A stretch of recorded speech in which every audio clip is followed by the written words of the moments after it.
Okay, sounds great. Yeah, super excited to have Alexis here today, and I will kick it over to her to lead us in what's supposed to be a very interesting and engaged session. So go ahead, Alexis. Well, hi all. My name is Alexis Bonnell. Let me go ahead and get Zoom savvy here. As you can imagine at Google, I am not always using Zoom, so I want to make sure I'm doing this correctly.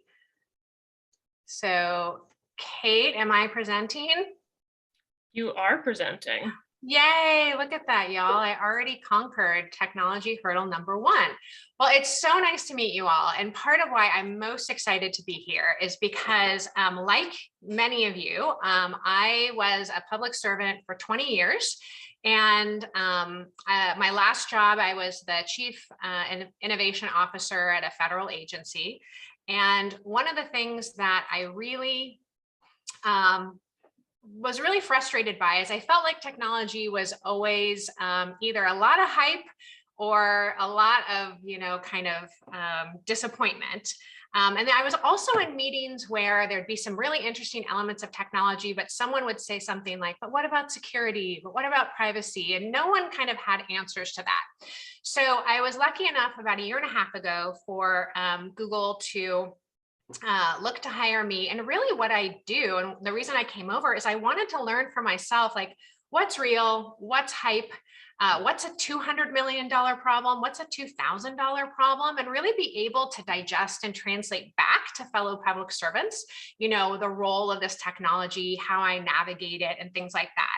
But most importantly, what I love is that I really just exist as a resource, to any of you who are thinking about, kind of that new technology leadership journey, what might be right or not right for you. I am not a salesperson. I don't sell tech. It's really to help people navigate, whether the technology is a good fit or could be helpful to their mission. So I give you a little bit of that as background, just so that I have so much empathy and so much appreciation for what it is to be a public servant. You have some of the best, but also hardest jobs. And so my goal today is to help you learn this the way that I learned it. I did not know anything more about AI than probably many of you just a year and a half ago, 2 years ago. So I'm going to share what I learned in hopes that, you can also feel just a little bit more confident, a little like less mystification around AI, if that works. If you have questions, as we mentioned, please put it in chat. If you agree, disagree, this is all about learning together. So feel free also to put comments, put reflections. I really want to learn from you as well. So with that being said, I want you to put in chat, what is it that you notice about this photo? So this is just, folks waiting, arrived at a train station, waiting, going on to their next thing. What are you noticing? Anything unique? Anything unusual?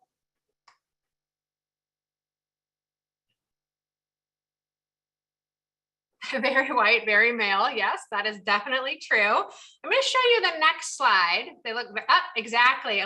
Alexis, the other Alexis who's here, not me. You're brilliant because, yep, this is kind of what it would look like now, right?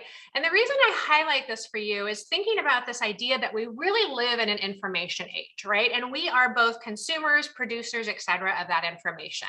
And as we have more technology, more data flow, a lot of AI and machine learning, so artificial intelligence and machine learning, and we'll talk about both today, is really about the use of this data.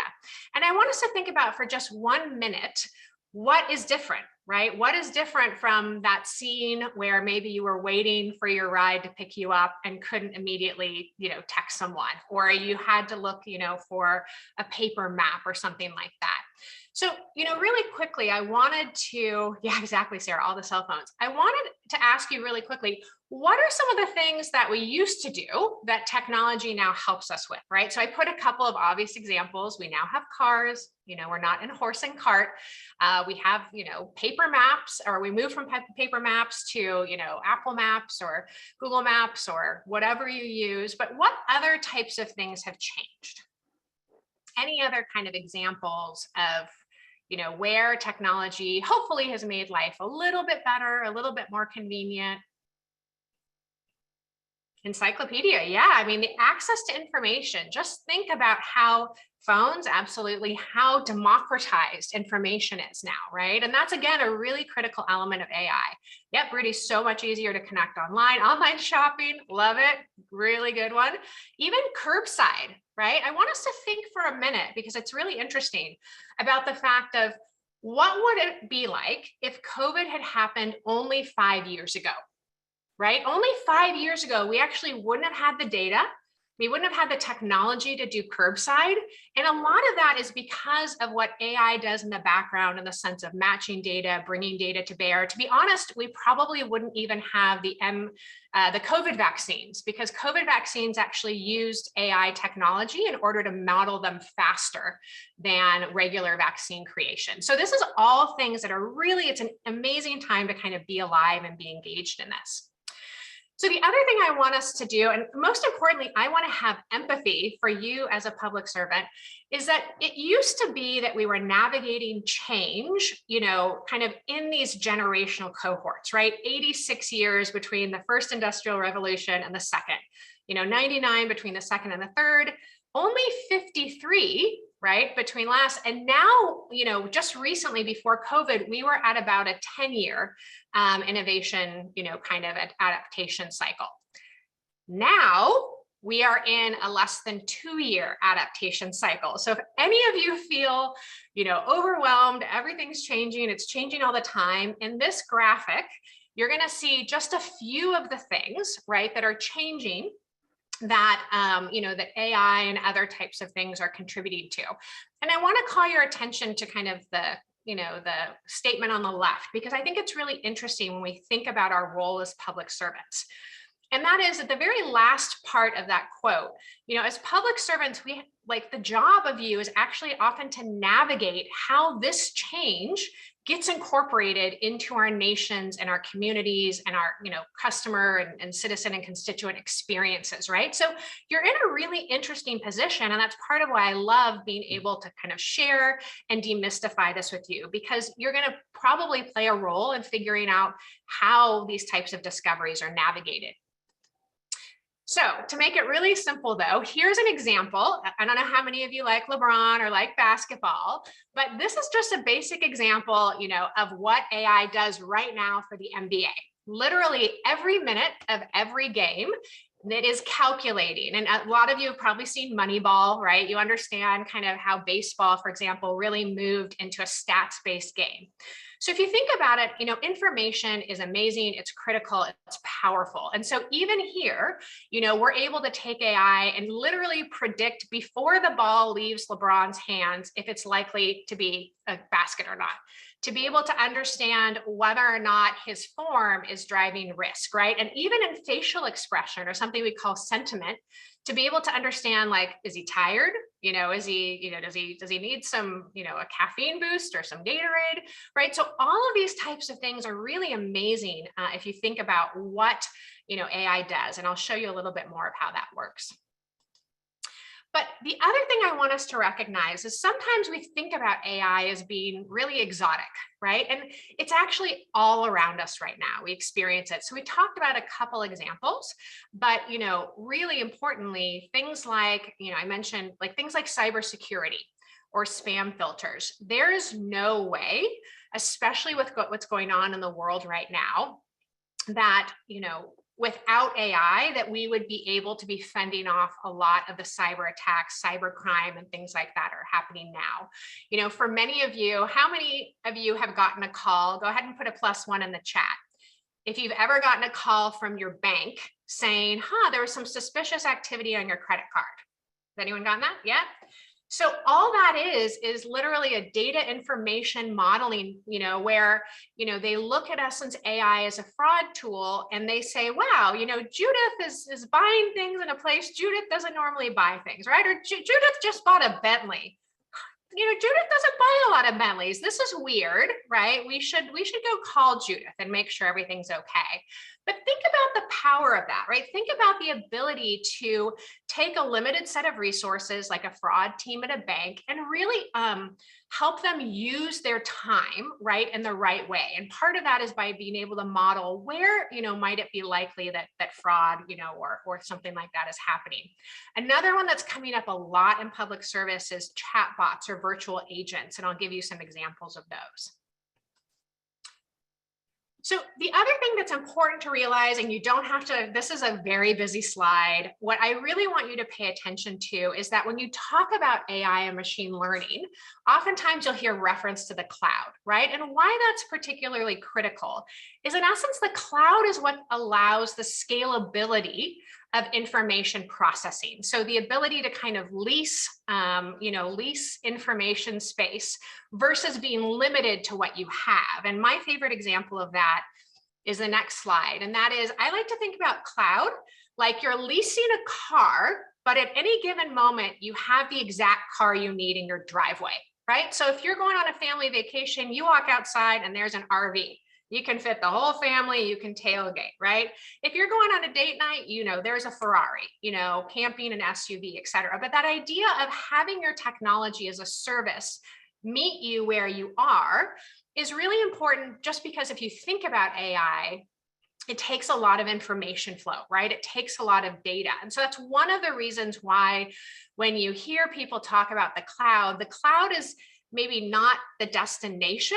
The cloud is the start of the journey, right? It's what you can do on the cloud. It's that information flow that makes it powerful. And AI is pretty dependent on the cloud because of the nature and volume of information. I'm going to stop really quickly. Can I get like a +1 or like an amen? Are y'all following me? Is this good so far? Thumbs up in the chat, yeah? Okay, awesome. We will keep going then. So let's define it in a few words.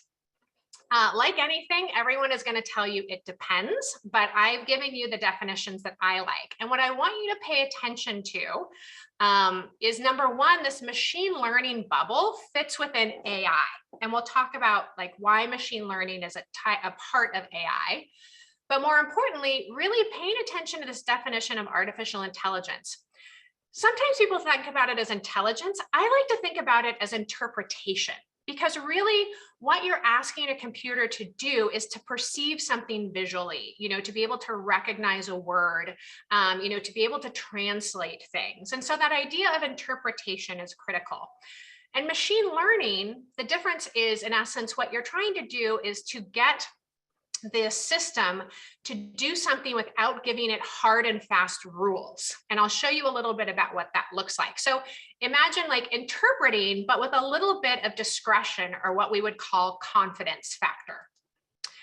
And so when you think about AI and machine learning, there's really 4 categories, that typically takes right now.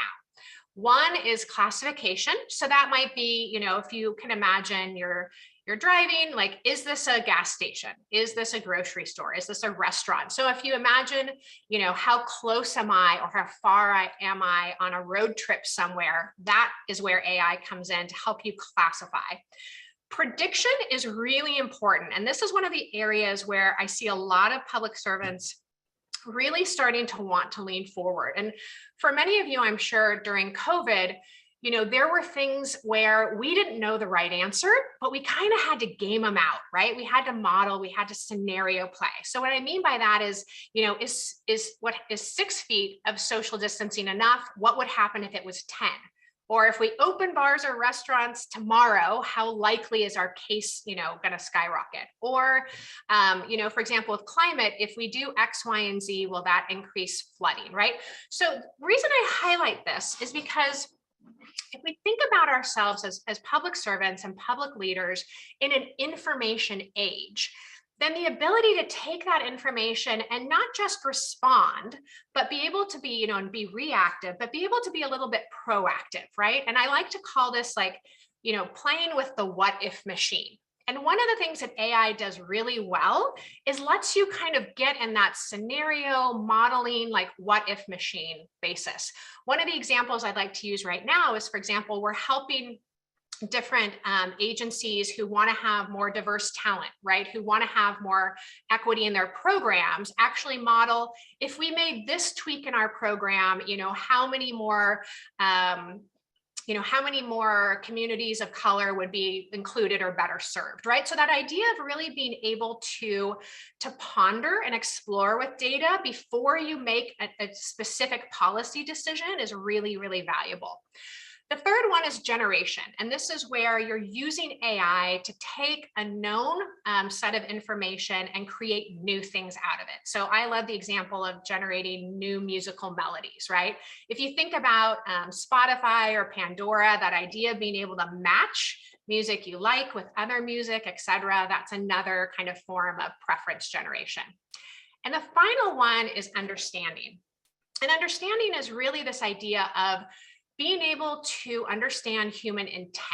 So, if I said, what's the weather like today, right, to Siri, she understands that what I'm looking for is for her to go and capture, that weather information based on where I am geographically, right, and tell me kind of in whatever format. So I might say tomorrow, right? So if you think about it, she's really looking at a number of different data things and blending them together because she understands that I want weather, right? But it's not, it takes a couple of different pieces of data to give me that. So hopefully that makes sense. And I like to break it down with this slide. So if you think about it, even this one, kind of one function that this person is doing by trying to take a picture of a sign and translate it into maybe the language that they're comfortable with, I've broken down for you at the bottom, a couple of different things are happening, right? The first is that the system is actually recognizing text, right? Or recognizing words. The second is it's actually recognizing an image or a color combination, and taking that image and making it into text. Then it's in essence saying, what language is this text in? And it's recognizing that it's in English, right? And the very last part might be actually translating that to the language of choice. And one of the reasons I like the example of language is because when we think about inclusivity, when we think about equity, right, translation is one of the big elements of AI that a lot of public servants, and a lot of different public organizations really want to start embracing now. So hopefully that's clear. What I'm really trying to show you is that even in one exercise, the machine learning or the AI can be actually doing a number of different functions at the same time. All right, so we talked about classification. When we think about classification, I don't know how many of you also have like Google Photos or something, but if you go into your photos and you notice that it can naturally sort, for example, my Chihuahuas versus my husband, it ironically does not think the Chihuahua and my husband are the same thing, right? That's again because the AI in essence is going and saying, these things look similar and these things look similar, right? And so I automatically have a file of husband photos and a file of Chihuahua photos without doing anything, right? And yeah, and Beth, a great point. Text recognition, has improved exponentially. And this is I'm so glad you brought that up because I was really surprised going from just, my role before into kind of the heart of a technology company on just how much had changed. And I think the place this comes most alive to me is, and we'll talk about this example later, but actually is in that virtual agent, right? Because if you think about it, we used to call into a call center and be like, +1 for this, right? Press 2, and that still exists. But the most modern virtual agents can literally, in fact, we have one state in Illinois that we were doing unemployment insurance claims with, and I'll tell you more about that, but where 90% of the people who were experiencing the chatbot thought they were talking to a human, right? And no one who hears +1, whatever, thinks they're talking to a human, right? So I do think that it's really a great point, Beth, that's really kind of changed. And this is where for us, being curious as public servants, joining things like this, I give you big kudos, to kind of really understand, as I tried to do coming here, what's changed, what's different. So we talked about prediction. One of the things that's been really critical, as you can imagine, is an emergency situation. So I'll show you another example later, but for example, one of them is we do flood prediction. So in Bangladesh, we in essence, there are certain areas that are very prone to flooding, as you can see here. And so we are able to, in essence, look at the weather, take a bunch of other models, topography, height, history of flood, and in essence, help predict for someone, whether or not they're going to be the victim of a flood with incredible accuracy. This goes out to about 63 million people. So again, that ability to be proactive or predictive in ways that before maybe we would find ourselves like, we think it's a bad storm, but we don't know kind of how it's going to impact me, right? So what AI really does is allows you to bring that question of personalization or of like your, specific situation to meet these larger data flows like weather, as an example. So another one is generation. We talked about like generating music. It could also be even, generating well, I'll give you an example later of USPTO, which will be helpful.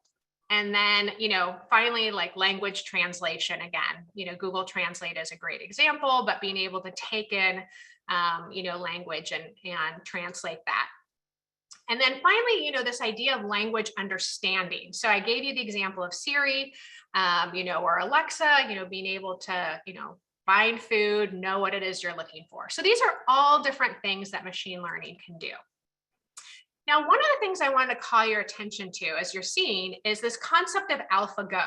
And this is something that really woke people up. And so if you're not familiar with Go, it is a game that they say, I think, has been around for over 2,500 years. It's very, very popular in Asia and China and Korea. And it's a little bit, I'm not going to explain it well, but imagine it's similar to maybe chess. You have a certain amount of moves, etc., but it's highly praised and highly valued. And the reason I show you this is because, if AI in essence is interpreting and learning, it was able to take those rules. It was able to watch the very, and learn from the very best human players. And in 0 days, it had no knowledge of the game. In 3 days, it beat the world champion. Okay. And then, as you keep going on, obviously, world master. And then we have the same now with alpha chess. So this is AlphaGo. But the reason I show you this, and this was in 2016, is that when the Chinese government saw the power of AI, right, saw it beat, these incredible grandmaster champions in a game that they so valued, that was actually the turning point. We kind of call it the Sputnik moment for China and AI, where over the next year, they invested over $150 billion in AI, right?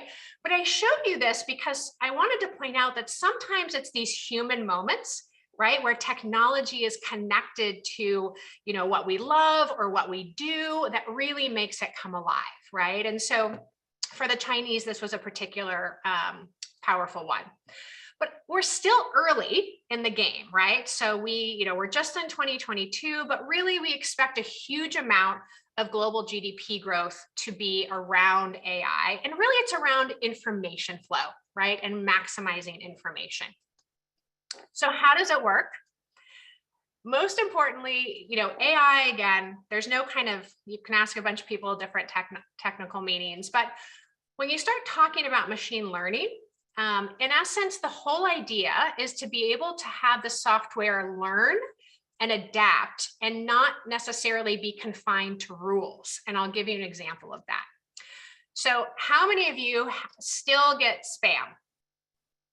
+1? No spam out there? +1, +1. All right. How many of you, though, get less spam than you would expect?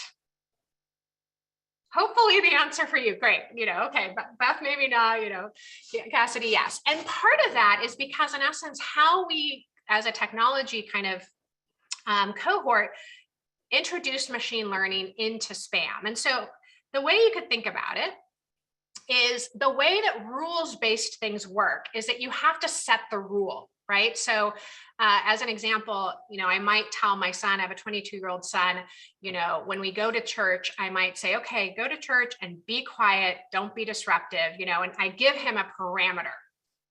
So if you think about it, and you think about the fact that humans are really smart, right? Spammers are really smart. They start to do one thing and that doesn't work, they're going to change it up, right? So if you had a rules-based approach, what that meant is you would always be behind, right? Because you would always have to be creating a new rule for some new behavior, right? And the reality is that, you just are never going to win. Humans are super creative. So in essence, that there's a lot of drawbacks on that. So instead, what the machine learning tries to do is it learns patterns from the email. So as an example, if you get an email that says Nigerian prince, it would say, hey, probably in the future, anything that says Nigerian prince or any kind of reference may be spam. And what it tries to do then is to classify the likelihood that something is spam. And over time, and this is really important, this is probably the most important thing, over time, the model is refined, right, to reduce errors. And the reason why I say it's the most important is that AI learns, right? It learns with you. And so what I mean by that is the way that your AI functions. So for example, with the unemployment insurance office with the state of Illinois, if the AI functioned in that chatbot the same way on the 300th day as it did on the first, it'd be really bad AI, right? Because what it should be doing is learning and being like, oh, when someone calls in and asks for, X, or let's say asks for, this is not relevant to this example, but asks for a fishing license, what they need is form 5621, right? And you think about it, there's a little bit of translation between like gov speak, right? And like people speak. And so the AI in essence learns, and what's really interesting is that the AI also tells you more about your customer, right? It can tell you what's the language that my customer actually uses to describe these government things. And then you can go back and adapt your website or adapt, your call center scripts or anything like that, your agents, kind of words to actually reflect more of your customer, right? Versus maybe making your customer learn government, right? Or learn bureaucratic speak. So that's one of the interesting things about AI is, it's really, I think, helpful to embrace it as like a learning tool and one that should learn with you.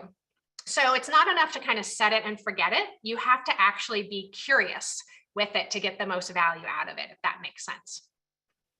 And so I'm going to show you something really cool. And I'm going to see, give me 1 second because I'm going to be changing screens. So let's see how well I can do this. I'm also going to be turning off my video because I need to use my camera to show you this.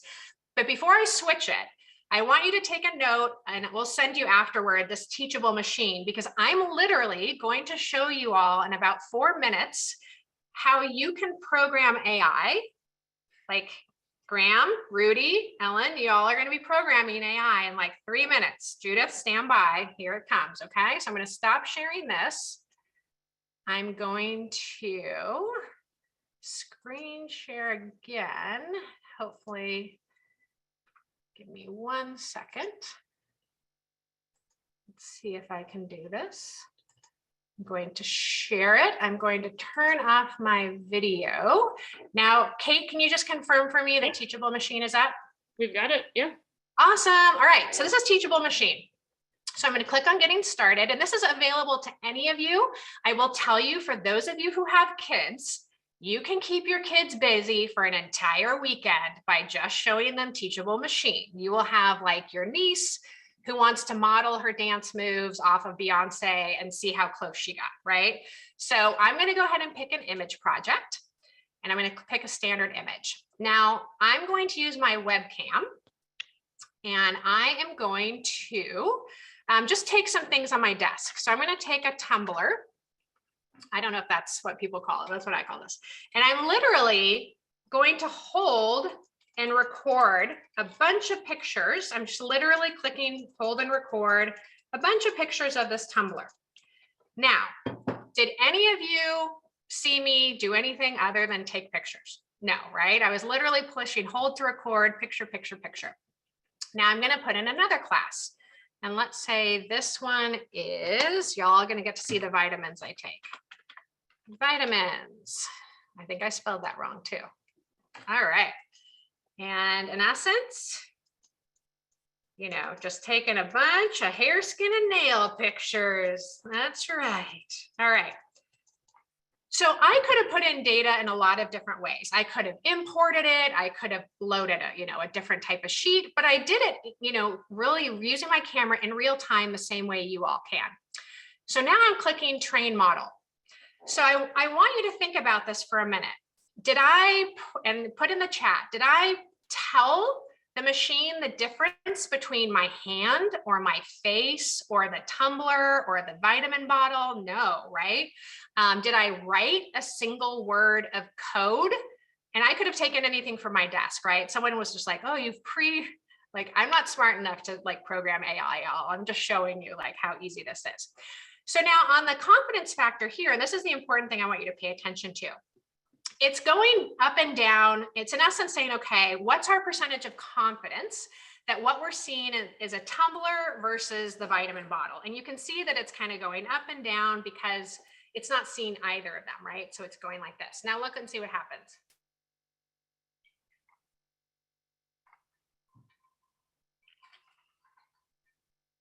So again, I didn't have to tell it what it was. I gave it enough information in those images for it to find and decide for itself kind of the likely area of focus. And I could export this. I could do, any number. I could add another, comparative here.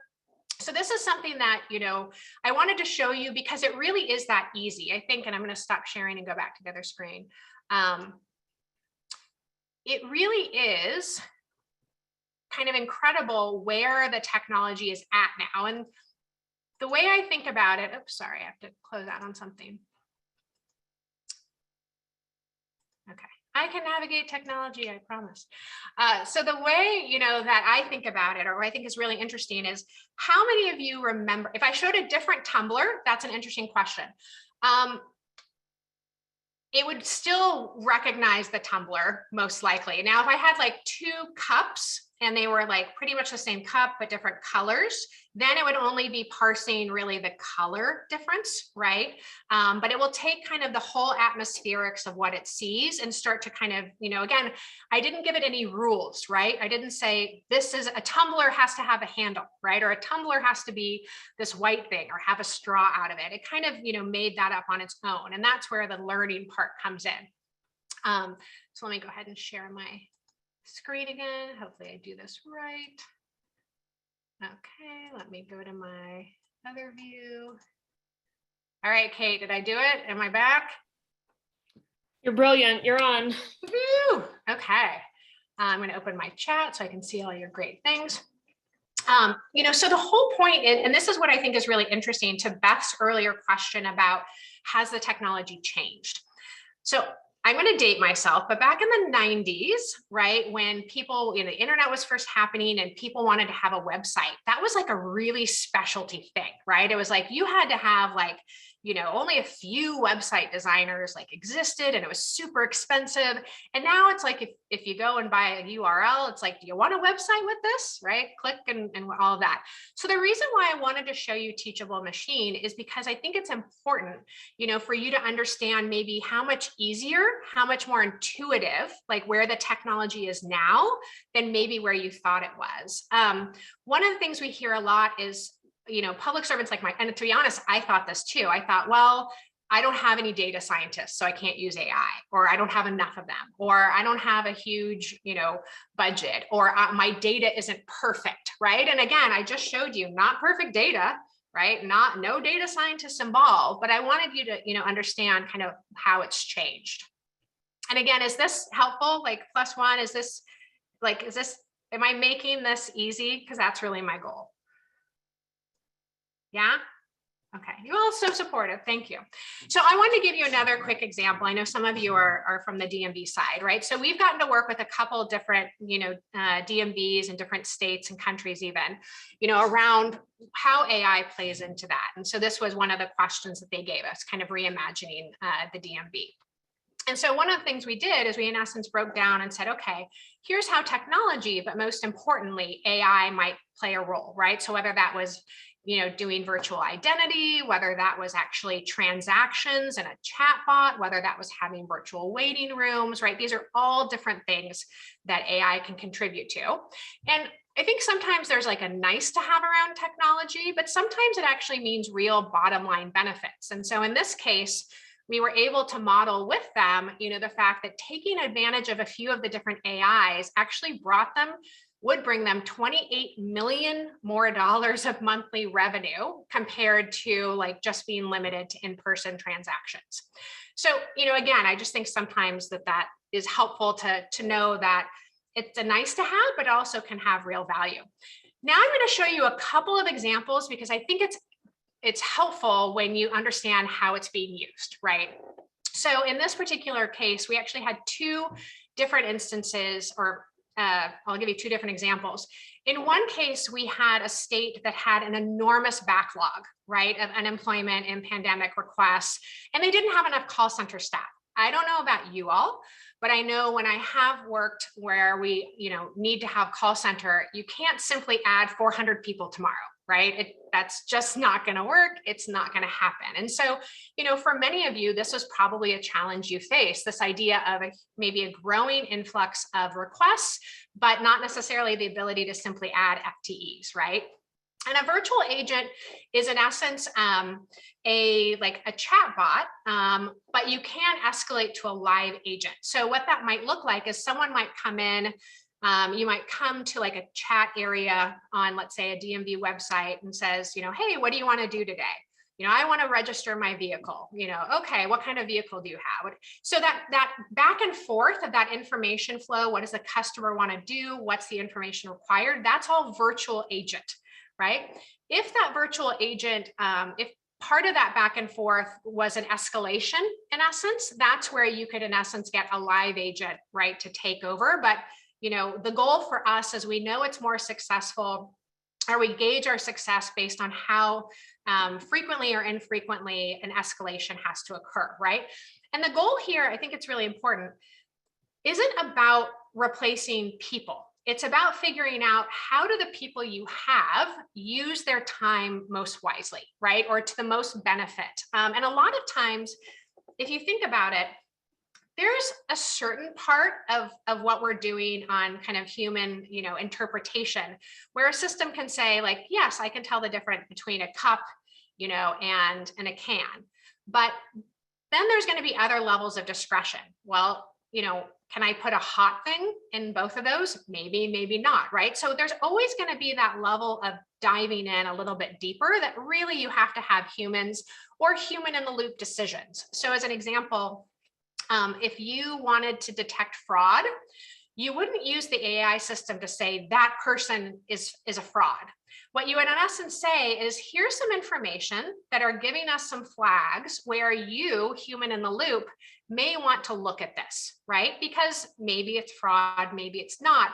But as leaders and public servants, when we think about information, we want to be really intentional to think about, where do I want to have that human making the decision, right? And where can the classification be done, by the machine?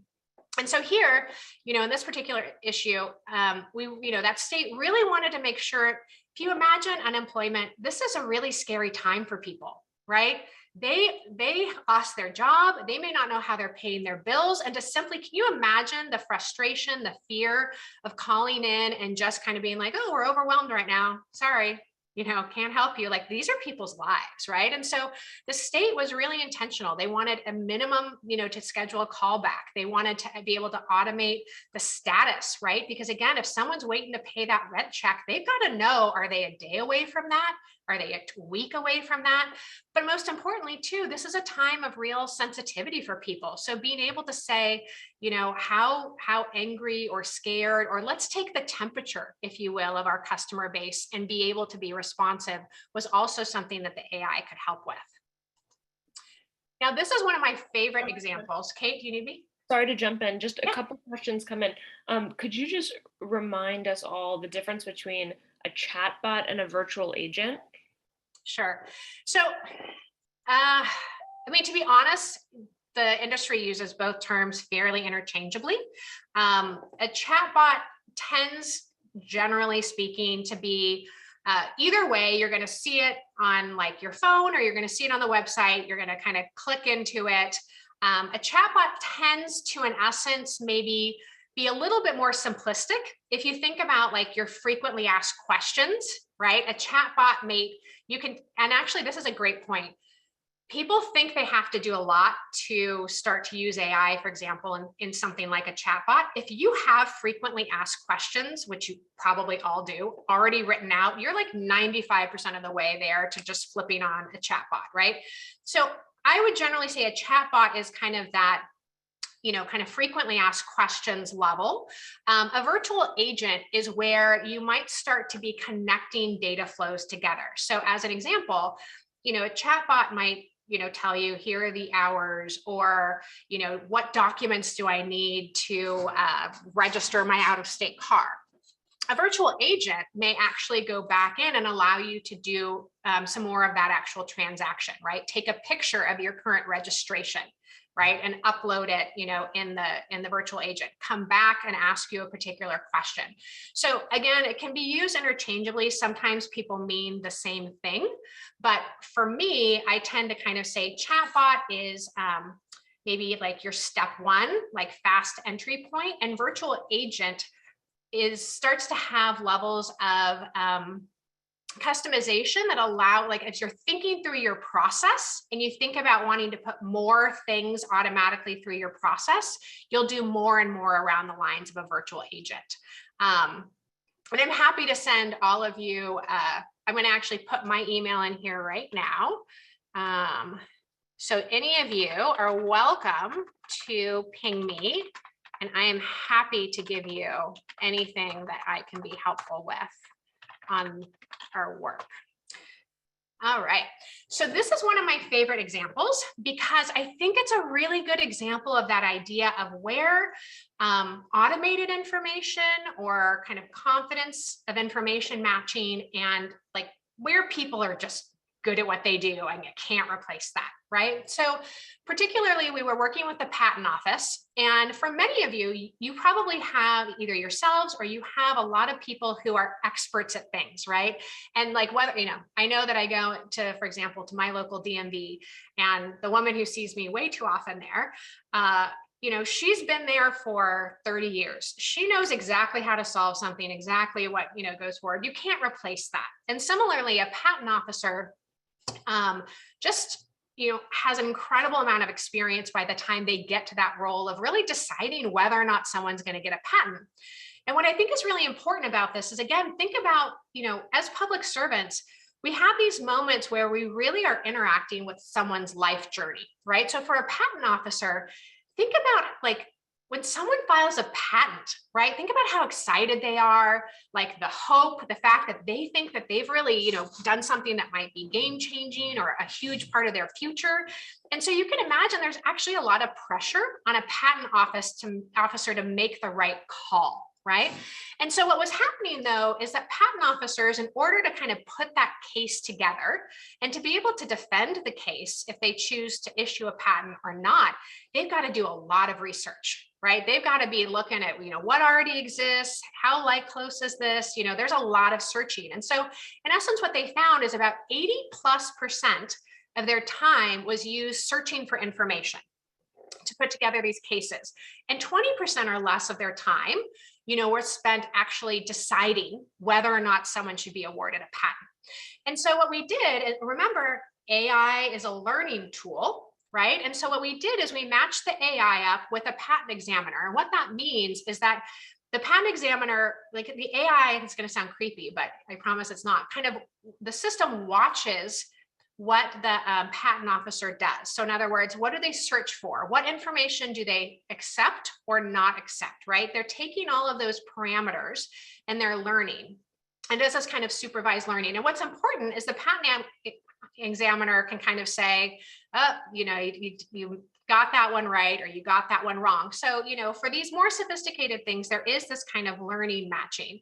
But ultimately, what ended up happening is the fact that we were able to flip that more, or at least get it on its journey there. So right now, the machine can, in essence, provide about 70 to 90% of actually the same information the patent examiner would have done over their time period. And then the patent examiner can spend more time, looking at it, reviewing it, and deciding it. So I think what's really exciting to me about this is I kind of call it AI for burnout, right? Because it's not like the workload is going down on any of you, on any of your teams, and it's not like the talent pool is increasing. As we all know, it's hard to hire people right now, right? It's a low unemployment rate. And so really thinking about how can AI lessen the pain, right? How can AI make someone's life easier, make it so they're spending their time in a way they enjoy more? That's really the way we should be thinking about and asking. Oh, sorry, Beth. Yeah, I will.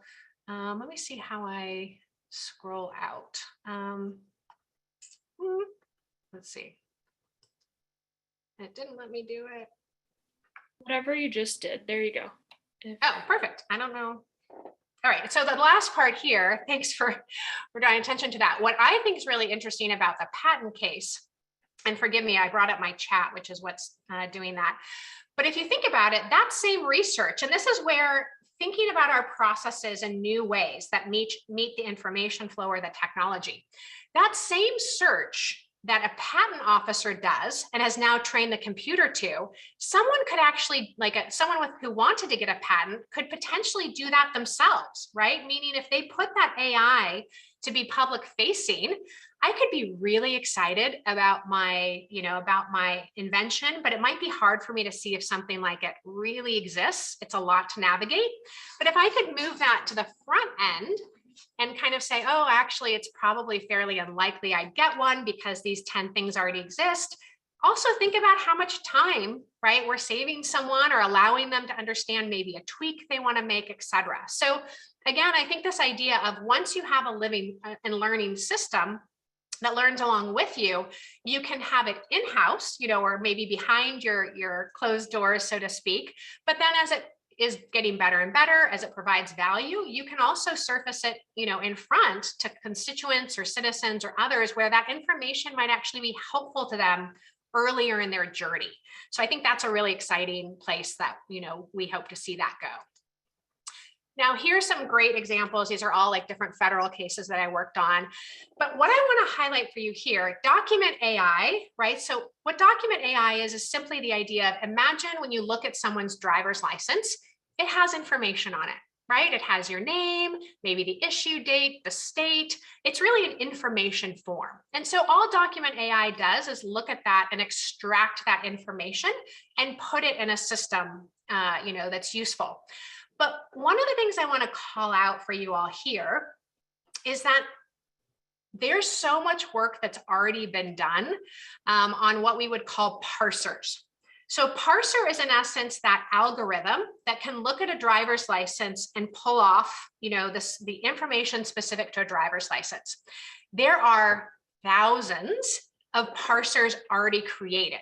And why I tell you that and why that's important is because, for example, if you wanted to make a more automated DMV or other type of application process where you're using a driver's license, a passport, things like that, the technology and the code is already written for you to extract those things. And what that means is that you don't have to pay or reinvest or take the time, to create something with AI that already exists.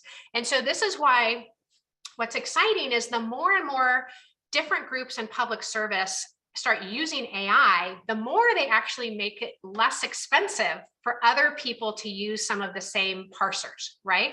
So when we, in essence, can extract from a driver's license for one customer, we don't need to recharge other customers. Like that already exists and is created, right? So the more you have common documents or rely on common documents, actually the easier, faster, and less expensive it is to use these technologies. Let's see. Absolutely, Rudy, that's a great point. And this is actually this idea of, I know as for me as a public steward, one of the things you're always asking yourself is, how do I be as responsible as possible with taxpayer dollars, right? How am I making sure that the best investment kind of goes the best place? And that's one of the things where we see people kind of lean in, again, to AI. Now, this one's kind of hard to see, and I won't play it because I think it won't let me. But one of the other things that has been really interesting about AI is being able, for example, to understand bias or where there is human limitation. So in this particular example, you can't see it well, but this is actually a surfer, and he's in a surf competition.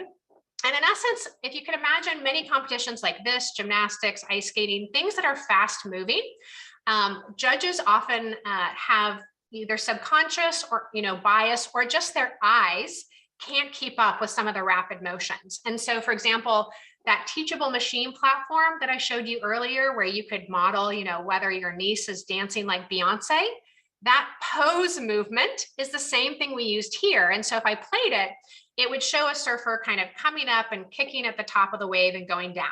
That's a particular type of move that gets a particular type of points. And so what in essence it does is, by the computer watching along with the judge, if the judge misses something, the computer's like, I think they did an alley-oop, or I think they did this thing, like, are you sure you didn't see that?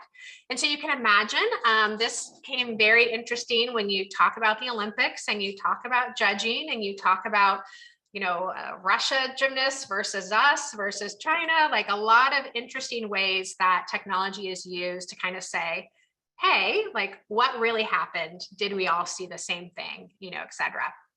Oh, Jagan, I would love to talk with you more about AI. So please, let's chat more. All right, so that's another example. And again, I'm just giving you a few of these so that you can get a sense of just how prolific it actually is. This is a very busy slide, but one that I absolutely love on a couple levels. So the first example is this idea of asset inspection. So for some of you, you're going to have, things where your government agency has to maintain things, right? Whether that's maintenance or other types of elements.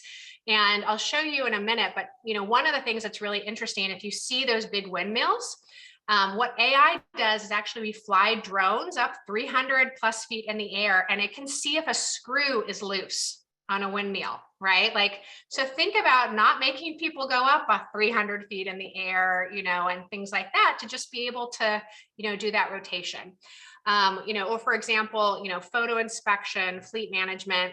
The one on the right is really interesting. This was actually, and I'll come back to that question, Brenda, it's a good one.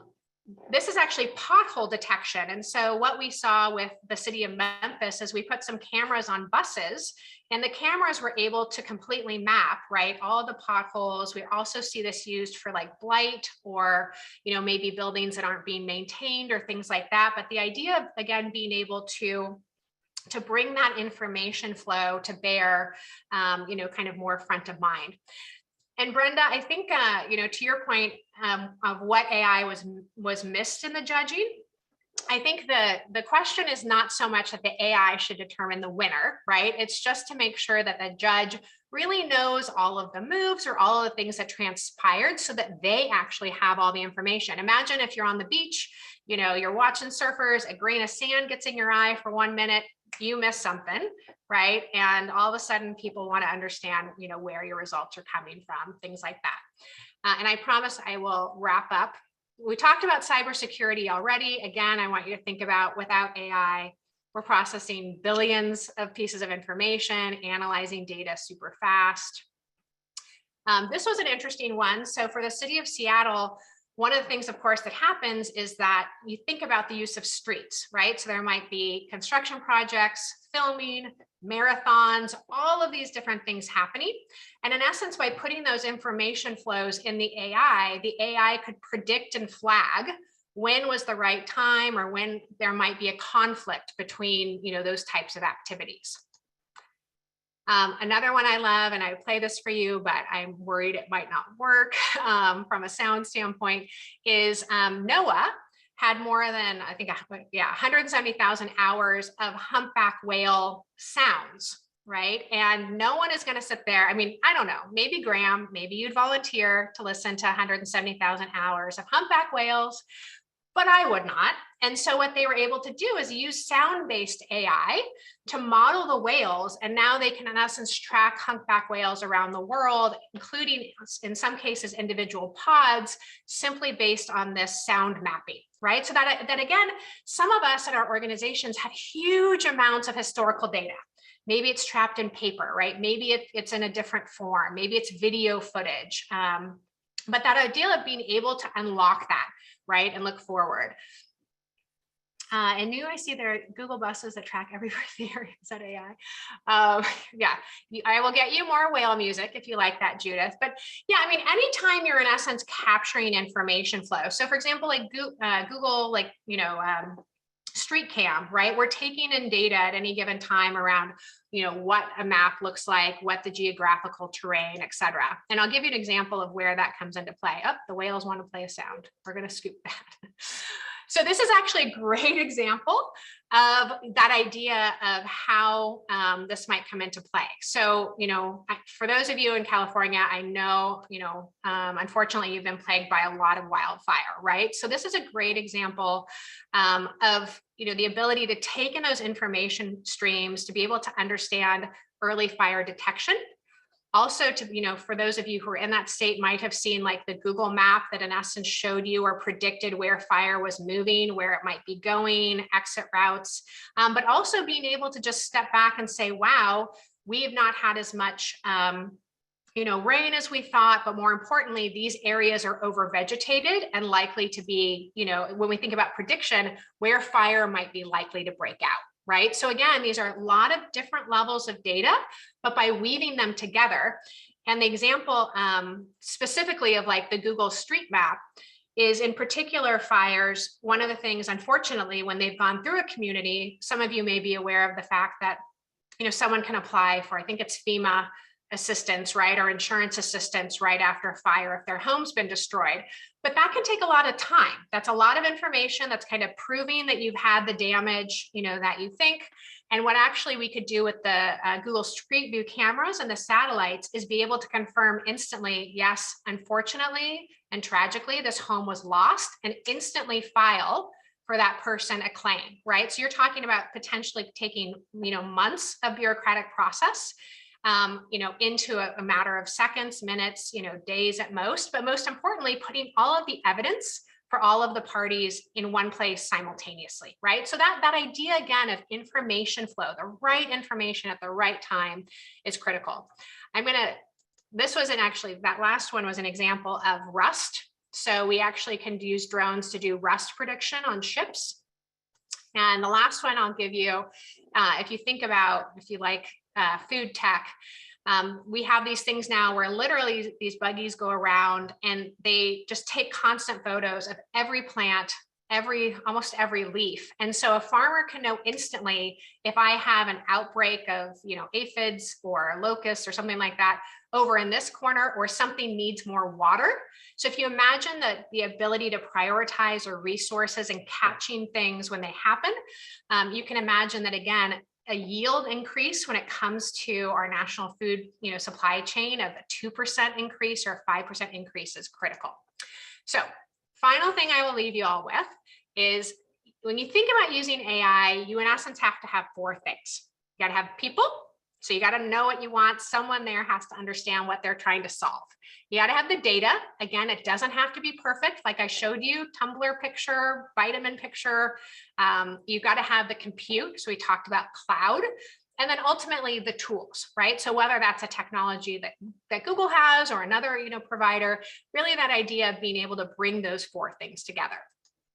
Now, what I think is really important is thinking about these kind of four elements. So the first is you really want to pick the right use case. Again, as I mentioned, one of the things that is just a really great place to start with AI is where's the pain, right? Where are your people overwhelmed? Where is it under optimized? The second is building the project team. The third is really understanding what are you trying to do, right? Like what does success look like? And then finally, you know, putting the usability requirements together. As I mentioned, and I think this is really important, you can do AI with both structured and unstructured data. And this is really important because sometimes you have a lot of great information, but you don't know what it's telling you. You don't know how to use it, right? And so really the fact that AI can help you navigate that, again, remember, I didn't tell them what the tumbler was. I didn't tell them any of that. It was able to kind of interpret. So sometimes AI gives you really unique insights to your data that you weren't even looking for.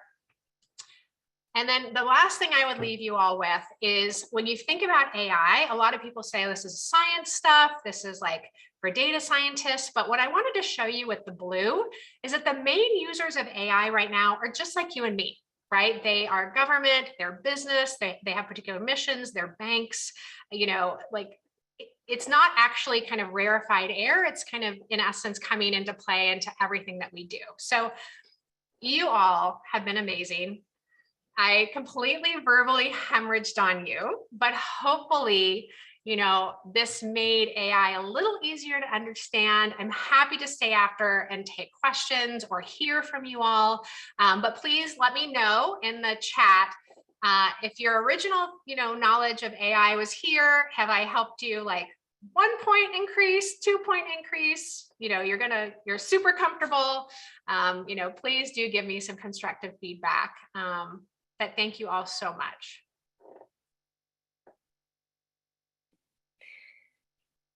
Hey, +2. Awesome. Well, it was so nice meeting you all. And again, you have my email if I can be helpful to your particular case. Thank you so much. Yay, Beth, 1 to 5. Woohoo! And just a few reminders, we'll send out some notes and survey and link to whale sounds tomorrow. And also we'll include Alexis's email and anything else that was shared during the presentation. So Alexis, thank you so much for joining us and sharing such a wonderful, engaging presentation. Well, thank you. And thank you for being public servants because we really need you. So thanks all so much. Okay, sounds good.